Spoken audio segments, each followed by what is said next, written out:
We have just been hearing about how public opinion is changing in Canada. Due to the educational efforts of groups like the Canadian Centre for Bioethical Reform, hearts and minds are changing in our country at an increased pace. The public opinion is there for our public policy to also be changed. Now, while the work of We Need a Law is also somewhat educational, we primarily task ourselves with things in the political realm of the pro-life movement. Today in Canada, 0 preborn children have legal protection. We are the only country in the entire world that affords no protections for preborn children whatsoever. Politics is the art of the possible. Now, while many of us here this evening would love to see a perfect law that protected all preborn children, a perfect law rarely, if ever, has been achieved in any area of public policy in our country. We Need a Law truly believes that there are opportunities today to begin taking steps to protecting preborn children. And tonight, I want to speak to you about 3 laws that we believe are achievable to be passed in our House of Commons in the next 3 to 8 years. The first law is what we call a late-term abortion law. So this is a law that would protect preborn children after a certain stage of pregnancy. You see up on the screen a graph showing all the stages of development right up until the moment of birth. Currently in our country, none of these children have protection. So walk with me for a moment 3, 4, 5 years from now. An MP comes forward and says, I believe that this is deplorable, that abortion is legal throughout all 9 months of pregnancy. I want that to change. I'm going to introduce a law that's going to put us in line with many other countries around the world, some of which are more secular even than Canada. I want to introduce a law that will ban abortion after 14 weeks, that will protect preborn human rights after 14 weeks of gestation. All of a sudden, all those children you see on the right side of that line would fall into a protected class of citizens. For the time being, the law would remain unchanged for those children prior to 14 weeks gestation. This is the mechanics of a late-term abortion law. Another way to think of it is looking at the continuum of life. Andre spoke to us about that earlier, how life begins clearly. Science shows us that. It begins at fertilization and goes through until our natural death. Now, currently in Canada, we already have an arbitrary line of protection. The law only protects us from birth onwards. A late-term abortion law would move that line, again, putting more human beings into a protected class. That is still an arbitrary line, but it's a step in the right direction. Another reason why we are so optimistic that a law like this could be passed is because it has the support of Canadians. We've been hearing about that this evening, how public opinion is changing. Check out these stats from a 2011 poll. This was done by Environics, and they found that 58% of Canadians want to see protection in the second trimester. That jumped up to 77% in the third trimester. The support is there, and a late-term abortion law would be a step in the right direction. The second law I wish to touch on this evening regards sex-selective abortions. Micah touched on this already, how increasingly in Canada, abortion is being scheduled after the sex of the preborn child has been revealed. This is an egregious human rights violation, and it needs to stop. And just to give you an example of some of the work that We Need a Law does.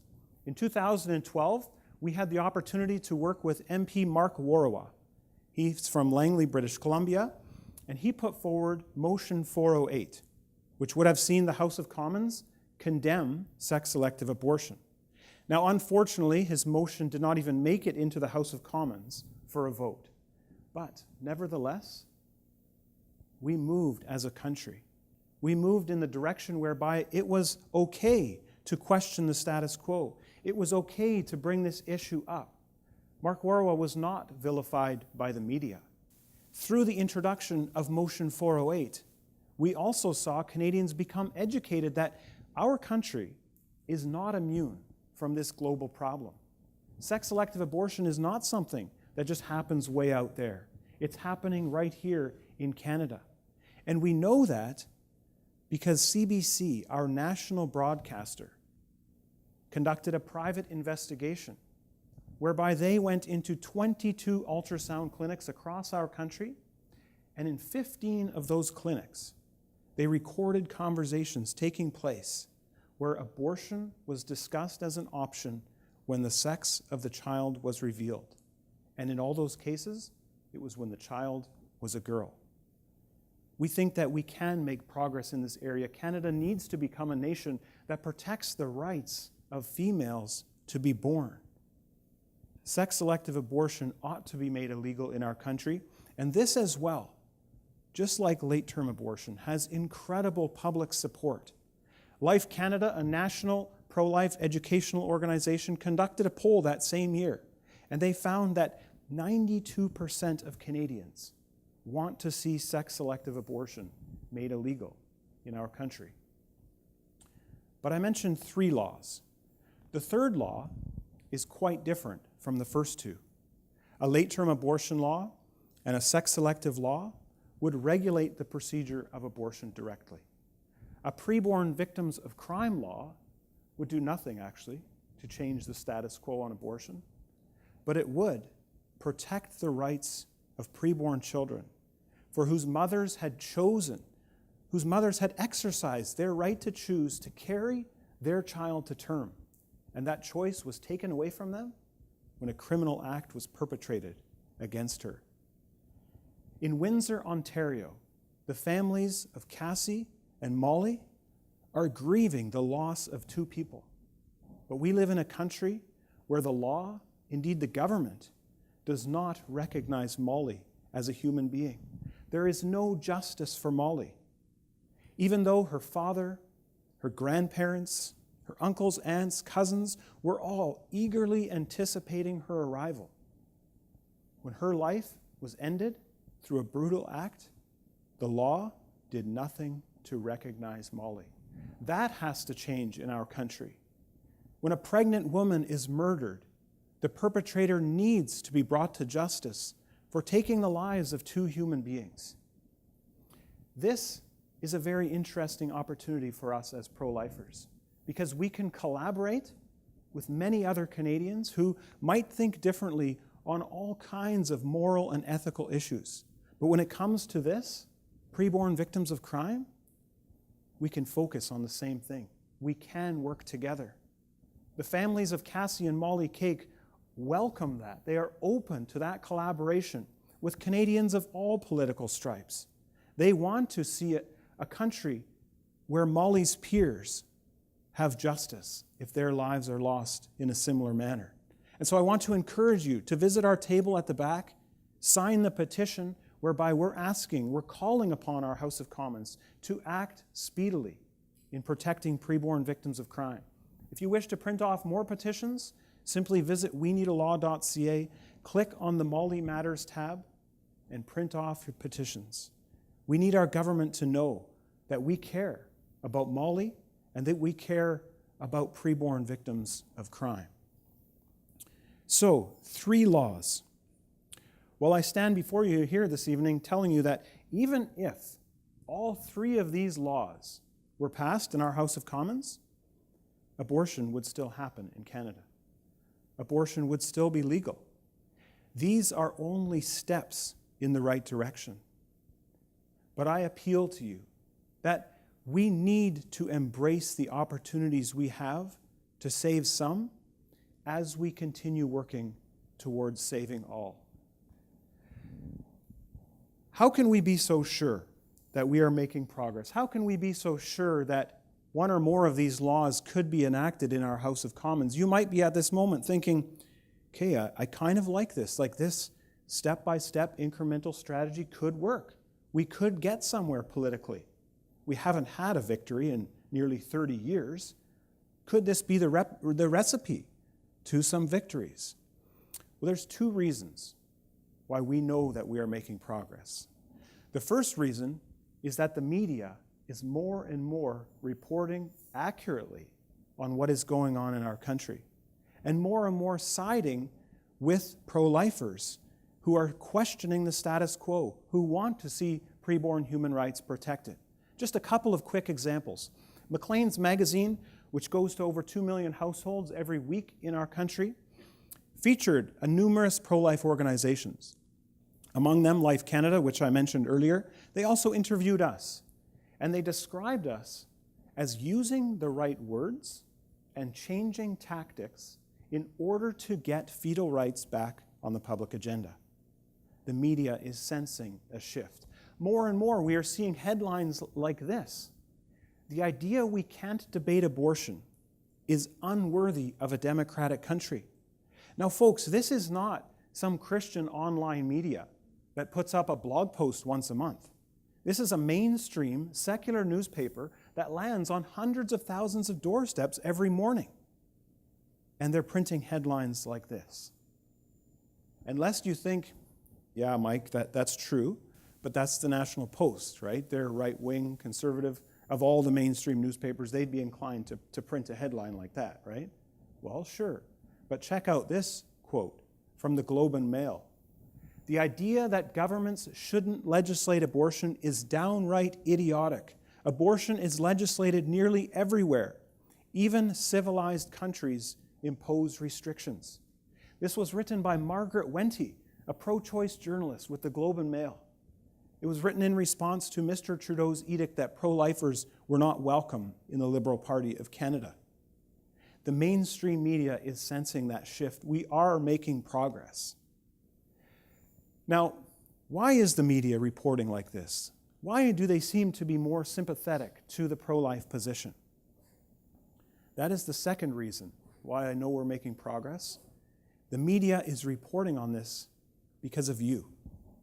Because you and your fellow Canadians are beginning to understand abortion for what it is, an incredible injustice against the smallest members of the human family. And you're not just internalizing that information. No, you're getting off that proverbial curb and you're doing something about it. And because of your action, your neighbors are noticing. Canadians are noticing. And most importantly, our parliamentarians are noticing. They are hearing from you. Your actions are making a difference. That is why we know we are making progress. Pro-lifers are beginning to understand that it's not enough to just say you're pro-life. You need to be pro-life. And you need to take that action to the streets in order to change the culture in our Canada, in our country. Many of you will know William Wilberforce, British parliamentarian who spent nearly all his life combating the slave trade.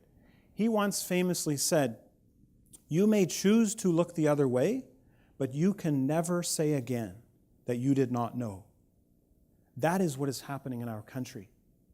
You are intentionally choosing not to look the other way, but to tackle this injustice head on.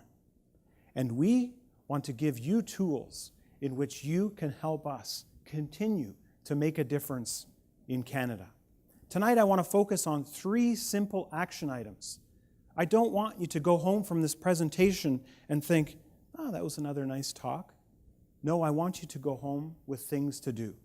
The first action item is our MP postcards. You all received them when you came in. Maybe take them out for a moment and look at that pack of 5 postcards that we gave you when you came in here. Look, we understand that life is busy and that you're not going to be able to go home from here this evening and have an hour or 2 to craft letters and messages for your MPs. So we want to meet you where you're at. We have postcards with graphic images on the front and messages which correspond on the back. All you need to do is put your MP's name on there, put your name on there, and dump it in the mail. Postage is free to our House of Commons. So take these 5 postcards home. Stick them on your fridge so you see them. And every couple of weeks, fill out another one and put it in the mail so that your MP knows that support is building in his or her riding. And even if your MP is pro-life, Some of you may be represented, fortunate enough to be represented by a pro-life MP. Do not neglect to continue to communicate this message to him or her. They need to know when they go into their caucus meetings that they have the support of their constituents if they're going to speak up in order to advance preborn human rights. If you would like more of these postcards, again, please visit WeNeedaLAW.ca and follow the links where you can purchase more of these postcards. The second action item, this is our window decal, and I'm sure all of you have seen those window decals, right, where there's a mom and a dad and a few kids and the dog, right? Everybody's proud of their family. They want to display that on their window. So we've also created a trendy window decal. And I'm going to be honest with you, when members of our team approached us and said, hey, what about window decals? I was a bit skeptical. I kind of scoffed. I'm like, how can that make a difference? How can one window decal make a difference? Well, I want to share with you one of the many emails we get from literally thousands of people who have put these on their vehicles. It goes like this. Hello, I can't believe it. And I say it like that because, people write all the exclamation marks behind it. This is the second time in, I think, 2 weeks that the sticker on our van is having an effect. This time in the Walmart parking lot, as I was coming out of our van, someone commented on the sticker. We talked briefly about how there is no law at all about when an abortion can happen. I asked her if she had checked out the website, and she had, and her husband is connected to you on Facebook. Great.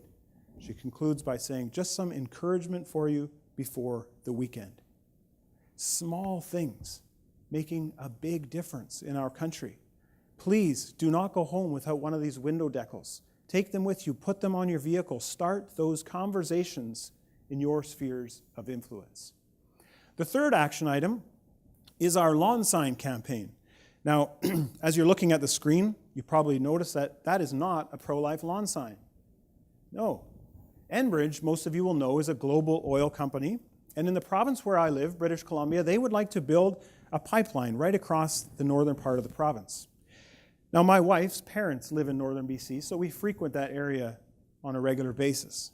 And more, we are seeing these signs appear, like this on fences, in lawns, in storefront windows, etc. They're all over the place. Do you know why that is? Because at one point in time, people gathered together. Maybe it wasn't in a hall like this. It might have been in a pub or a local legion. And someone spoke to them as well and convinced them that Enbridge was going to be bad for their families, for their environment. It was going to be bad for the country. And those people, they did not go home and think, oh, that was another nice presentation. No, they said, we want to do something about this. We want to ensure that any time a member of parliament or an MP or an MLA or MPP, even a local town councillor drives through our community, we want them to know that we are opposed to Enbridge. Well, how much more important are not the rights of our preborn neighbors? So we also have a lawn sign because we want to enable you to have open doors whereby you can have those conversations. We want to ensure that when our politicians are doing those same routes through the communities, that they know that the support is building for laws that protect preborn children. And I'll guarantee you that when you put one of these in your lawn or in your window, your neighbors will ask you questions. And there the door opens. You can ask them, are you okay with living in a country where sex-selective abortion is legal? Where preborn victims of crime have no protection?